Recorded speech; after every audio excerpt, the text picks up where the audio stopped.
Bonjour à tous et bienvenue dans la rétrospective sportive de la semaine. Au menu, du football avec le FC Stade Nyonnais, du handball avec le HBC Nyon, des nouvelles du Cercle des nageurs de Nyon, mais surtout un sujet en images et c'est du VTT.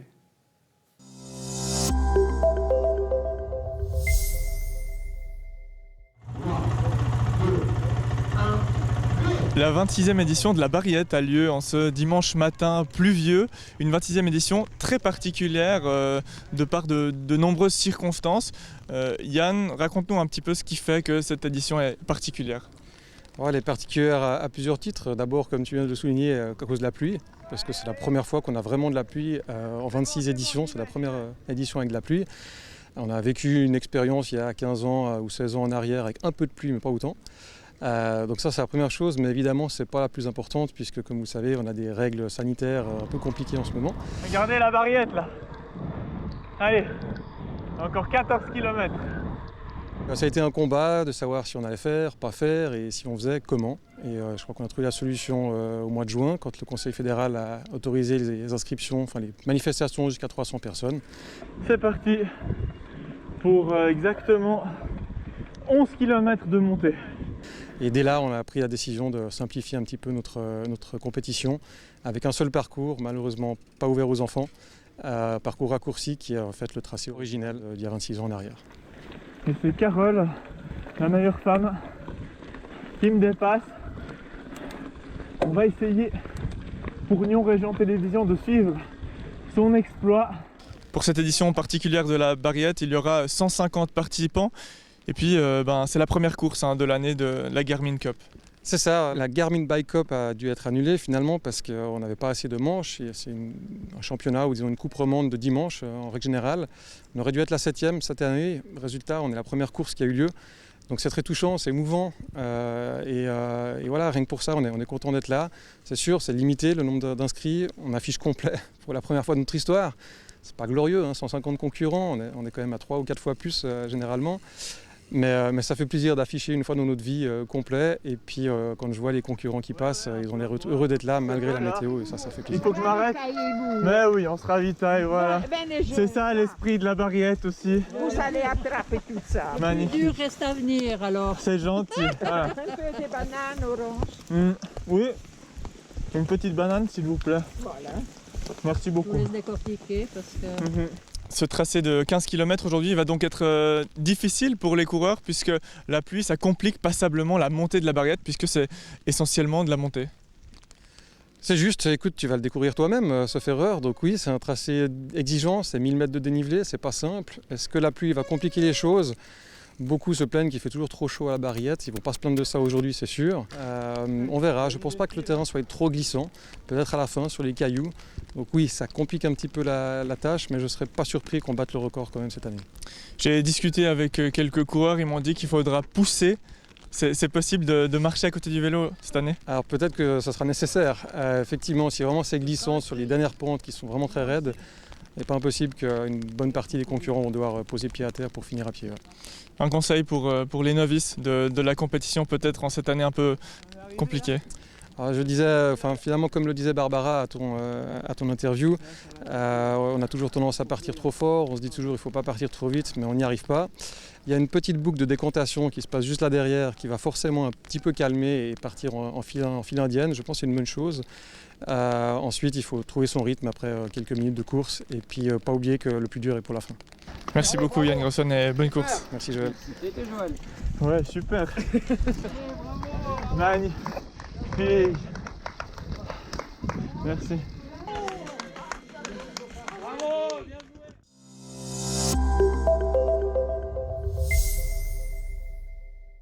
Et on va ouvrir une page football avec le FC Stade Nyonnais et nous avons le plaisir de recevoir sur notre plateau le duo d'entraîneurs de la première équipe du Stade Nyonnais, Anthony Breza et Domingos Ribeiro. Bonjour, merci d'être avec nous messieurs. Bonjour.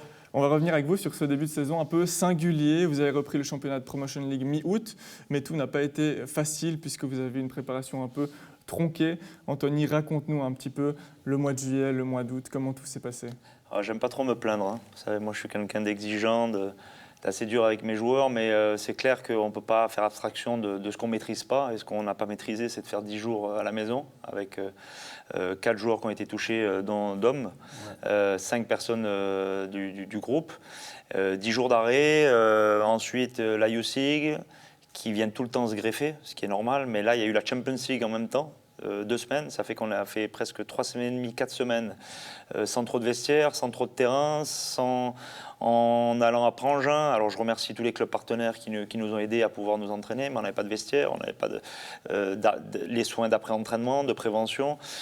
C'était pas facile. Et puis, et un joueur qui a même eu 20 jours à la maison, Bruno Cazelet, qui est un bon joueur comme les autres, et c'est pas facile pour la suite. Et la cerise sur le gâteau aussi, on va faire notre premier match on va dire à la maison contre Zurich. Ça veut dire 6 matchs après, on joue notre premier match à la maison. C'est plein de petits détails qui font que, alors je n'ai pas envie de prendre ça comme excuse, parce que maintenant on commence à être de mieux en mieux, et il faut voir devant, il ne faut plus regarder derrière. Effectivement, donc là vous avez joué 3 matchs de championnat, les 3 matchs à l'extérieur pour 2 points, 2 matchs nuls, 1 défaite. Et du point de vue de la coupe aussi, vous avez commencé plus vite avec la coupe. Après un premier tour de qualification face à Bavois, vous avez passé et donc vous êtes qualifié pour la Coupe Suisse. Vous avez même gagné le premier tour ce week-end face à Zollbrück, équipe de 3e division. C'est déjà la saison, une petite partie de la saison réussie, arriver justement en 16e de finale de la Coupe Suisse. Moi, je pense pour le club, oui, c'est une bonne chose. En plus, on a la chance de rencontrer Lausanne Sport au prochain tour chez nous. Et c'est vrai qu'on va enchaîner un 4e match à l'extérieur donc ce week-end de championnat. Donc, pour l'instant, on n'a pas encore joué à domicile en championnat. Donc, c'est un peu difficile. Il y a vraiment actuellement 2 tableaux. On va parler un peu de la coupe où tout se passe bien finalement, j'ai envie de dire, pour le moment. Vous avez donc éliminé Bavois, Zollbrück 7-0. Puis maintenant, c'est le Lausanne Sport. Alors, le Lausanne Sport, quand on reçoit une équipe de Super League à Colovray et qu'en championnat, on n'est pas encore en très très bonne forme au niveau comptable, comment est-ce qu'on perçoit ce match ? Alors, juste pour vous couper, parce que je suis terre à terre, avant il y aura Munzingen dimanche, qui va être très important pour la suite aussi. Mais c'est clair que jouer Lausanne Sport, c'est super pour nous, le staff, c'est super pour les joueurs. Ils se sont donné les moyens de passer 2 tours, de passer un tour contre Bavois où on avait eu 10 jours d'arrêt, on a eu 3 entraînements, et puis ils sont allés gagner à 10 contre 11. Ils ont fait quelque chose de magnifique sur ce match-là. Zollbrück, ils ont attaqué le match pied plancher, ils ont surtout respecté l'adversaire. On peut gagner plus, mais au bout de 15 minutes de jeu, il y avait quand même 3-0. Ils ont été professionnels et ça, je leur en félicite. Maintenant, voilà, c'est Lausanne. Sur un match, tout est possible. On sait qu'ils sont encore en préparation. Ce sera leur dernier match. Ils rentreront dans la compétition avec cette Coupe Suisse. Et puis nous, on va être de mieux en mieux physiquement, mentalement. Il faut aller faire les points à Munzingen pour se consacrer après pour la Coupe. Mais le plus important, c'est Munzingen. Munzingen, on l'a compris, c'est ce week-end. Lausanne, ce sera le 12 septembre à Colovray à 16h15. On va parler championnat, puisqu'Anthony a vraiment envie de parler championnat. Qu'est-ce qui ne fonctionne pas encore jusqu'à présent ? Comment est-ce qu'on explique ces 2 points emmagasinés en 3 matchs ? Moi, je pense sur les 2 premiers matchs de championnat, on n'a pas été bon collectivement. Donc, on a été mis à rude épreuve contre IF Juventus, parce que c'est clair qu'on fait match nul, mais sur l'ensemble du match, on peut-être revenir sans points. Après, à Carouge, en première mi-temps, vraiment exécrable dans le contenu. Après, on a un peu réagi sur la deuxième mi-temps. Et à mon avis, le groupe, il a pris conscience de ce qui s'était passé sur les 2 premiers. Et sur la préparation du 3e match, où on est revenu à des choses un peu plus simples, les joueurs ont agi en équipe, avec un bon état d'esprit. Et je crois que le point, on prend un point, même si sur l'ensemble du match, on peut revenir avec les 3 points. Mais sur le contenu, on peut partir, je pense qu'on part sur cette base-là. Anthony, en entendant Domingo, ça va de mieux en mieux. Tu le confirmes. Ce week-end contre Munzingen, justement, on espère la victoire. On veut la victoire. Ouais, c'est toujours des matchs compliqués là-bas. Le terrain est difficile. C'est un peu un terrain champêtre. Ça, c'est toujours des petites excuses. Mais le groupe est bien dans la tête. Souvent, Dom parle de ça. Il y a 6 à 7 nouveaux joueurs qui viennent d'arriver. Il faut aussi que tout se mette en place. Ces 10 jours d'arrêt ne nous ont pas aidés. Maintenant, c'est derrière. On attaque ce match. On est prêt. On est prêt, on sera prêt. Et le plus important, c'est de revenir avec quelque chose. Mais on sait qu'à Mundingen, c'est toujours des longs ballons, c'est un peu le jeu à l'anglaise, ça joue le deuxième ballon, ça triche, c'est âpre dans les duels. Et il va falloir se préparer à ça, surtout mentalement, parce que le jeu d'équipe, il commence à être intéressant. Maintenant, c'est finir les actions. C'est ce qui nous fait un peu défaut. Je reviens sur ce qu'a dit de Domingo sur Juventus, mais à 1-0, on a le 2, on a le 3 au bout du pied, qu'on ne le met pas. À Carouge, on ne fait pas un bon match, mais on a 2 immenses occasions qu'on se dit comment on fait pour ne pas marquer. Et les équipes, elles ne sont pas meilleures que nous, mais elles marquent. Et c'est ce qu'il faut un petit peu changer pour la suite. Merci beaucoup, messieurs. Les prochaines dates, donc ce week-end, match à Münzingen, où ce ne sera pas le beau jeu qui va primer. Mais le beau jeu, il sera certainement du côté de Colovray le samedi 12 septembre face au Lausanne-Sport à 16h15. Merci beaucoup, messieurs. Merci à vous.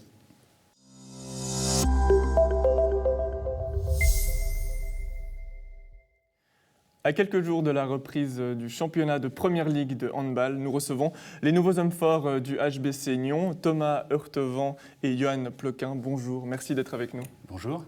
Thomas, tu es le nouveau président du club. Quelques mots sur l'épisode de cet été qui a provoqué une scission au sein du club et de grands bouleversements.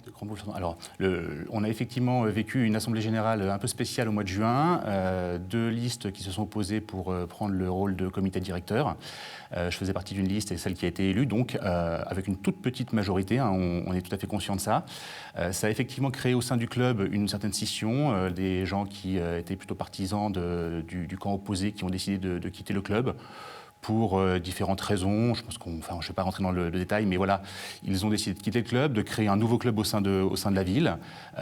Donc ils sont en train de monter leur club et leur structure qui évolue, je crois, plutôt correctement. Et puis nous, de notre côté, on a décidé de continuer à travailler comme on l'avait fait, avec des projets qui avaient été notamment initiés avant cette Assemblée générale. Et là, je parle plus particulièrement du rapprochement qu'on a souhaité mettre en place avec le club de TCGG, donc tout ce qui est les communes autour de Nyon, avec un rapprochement à tous les niveaux ou presque, la création d'un regroupement, alors en allemand ou en termes balistiques, on parle de SG. Donc on a créé la SG Vaud-la-Côte, avec laquelle on engage un certain nombre d'équipes au niveau junior, mais également au niveau actif. On va en reparler de ces regroupements, puisque justement, certains joueurs sont partis du HBC Nyon et vous avez dû aller voir un petit peu ce qui se faisait à côté, au TCGG. Et un des différends également qui a fait que ces joueurs sont partis, c'est une collaboration nouvelle avec l'Académie de Chesnois Genève Handball, dont tu fais partie, Johan, puisque tu es l'entraîneur maintenant de l'équipe, du HBC Nyon, la première équipe donc. Comment s'effectue cette collaboration avec l'Académie du côté de Chesnois ? Ça se passe très bien. Les gens font très attention à une bonne collaboration. Alors, il faut être un peu au four et au moulin, mais aussi ça permet de regarder les petits, de les former. C'est quelque chose sur lequel je mets beaucoup l'accent. La formation, et puis pourquoi pas sur du moyen-long terme. Et ce serait une fierté de pouvoir amener tous ces petits au HBC Nyon pour pouvoir jouer à des niveaux supérieurs et très intéressants.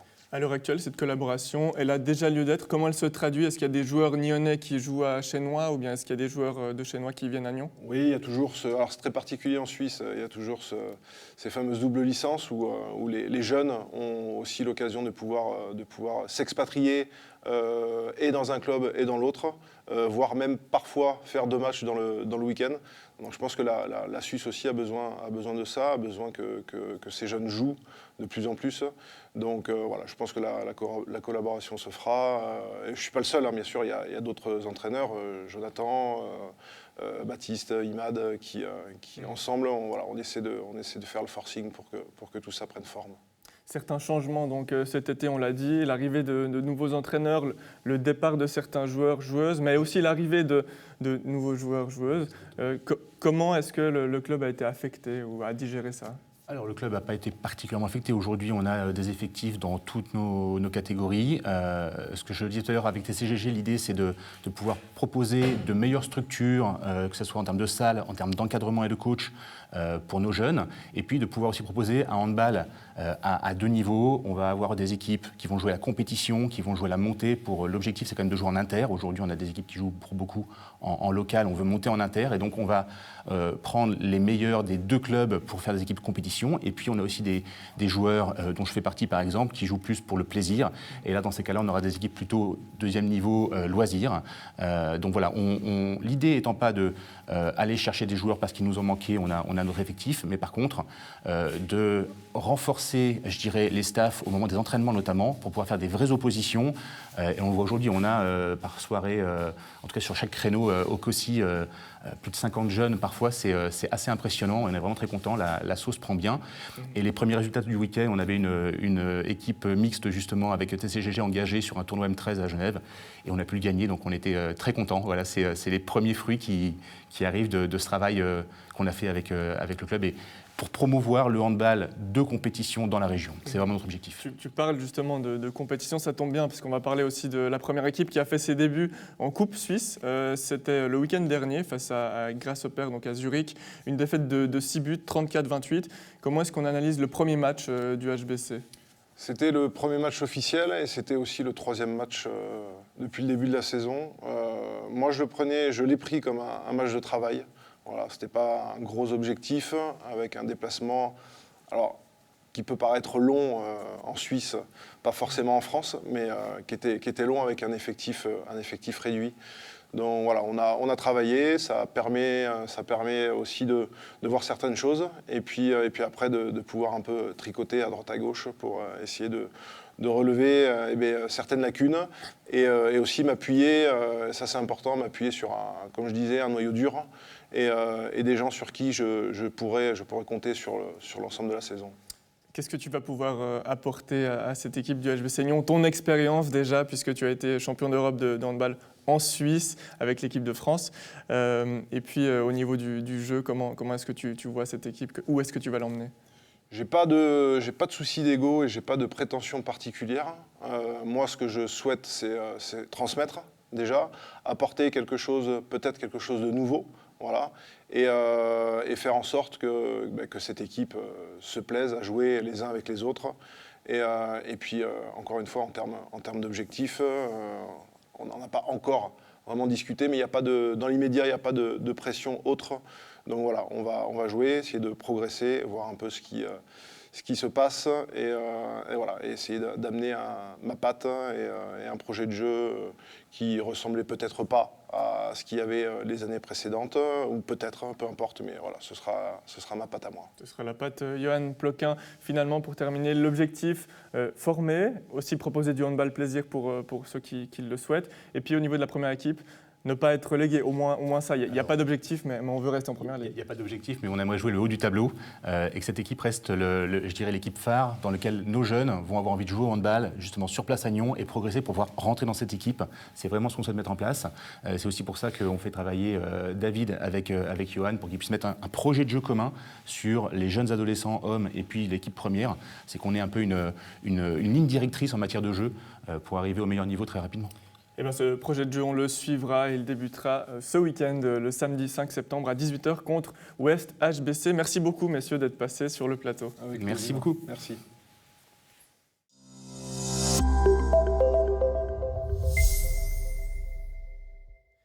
Et on prend des nouvelles du Cercle des nageurs de Nyon avec son président Stéphane Ferrer. Salut Stéphane, merci d'être avec nous. Salut Joël. Ton club a repris le sport à la mi-mai avec les élites. C'était assez rapide comparé à d'autres disciplines sportives. Comment s'était effectuée la suite de la reprise sportive au sein du club ? Ça a été assez compliqué, je dois t'avouer, puisqu'on avait un problème d'infrastructure, c'est-à-dire qu'on ne savait pas trop comment fonctionner au niveau des infrastructures eau, c'est-à-dire les lignes d'eau, etc. Ensuite, il y avait cette restriction liée au Covid-19, et donc on a dû mettre tout en place pour pouvoir permettre à nos athlètes et entraîneurs de pouvoir reprendre l'entraînement. Et on a structuré ça en trois éléments, c'est-à-dire qu'on a d'abord commencé avec les élites, donc on a donné la priorité aux nageurs et la priorité aux triathlètes, puisqu'il n'y avait pas de compétition pour les poloistes jusqu'à cet automne.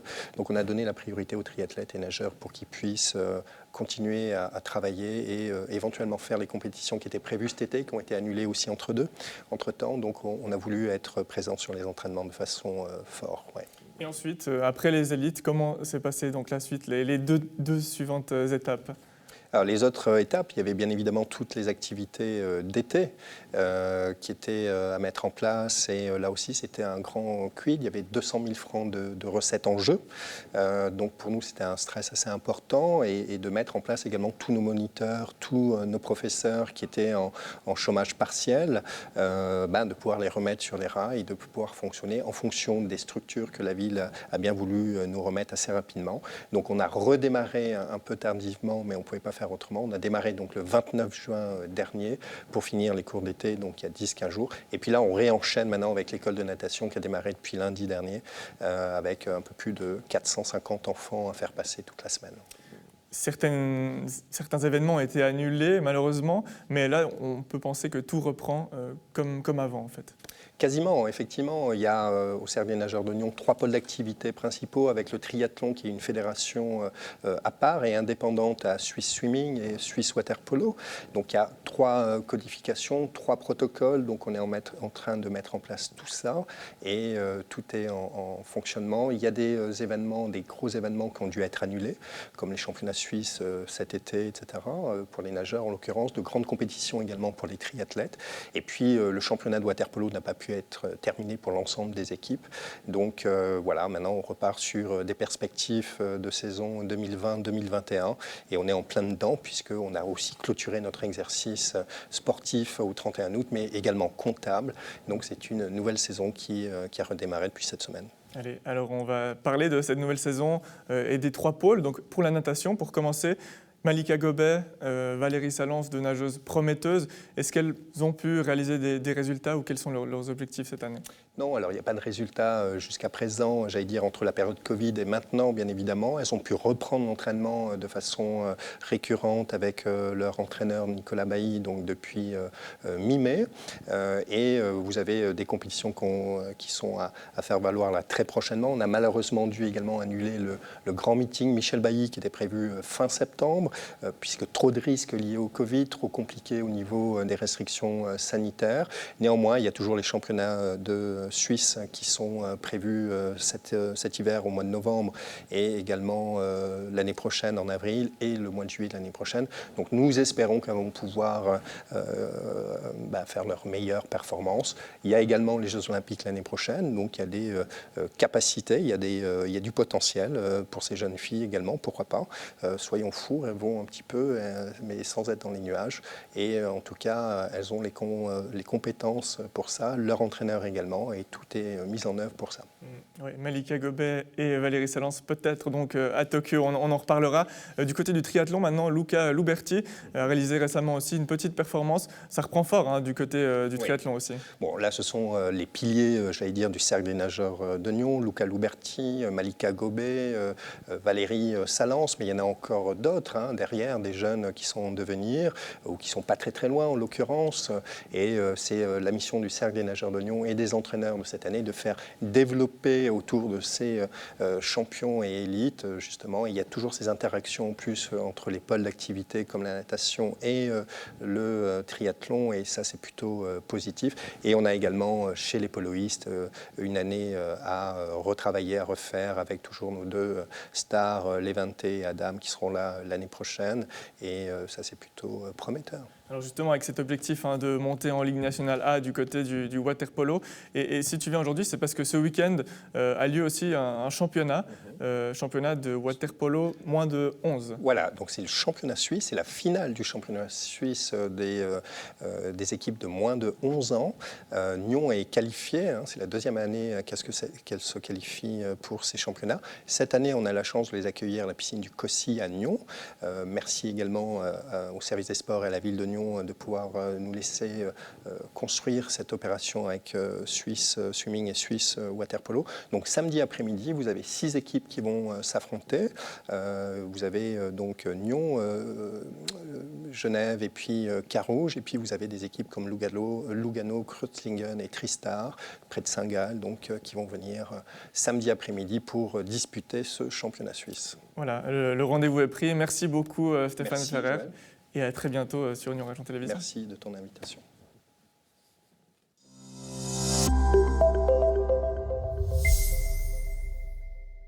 Et voilà, c'est tout pour le sport de la semaine. On se retrouve la semaine prochaine pour encore plus de sport. Bon week-end à tous.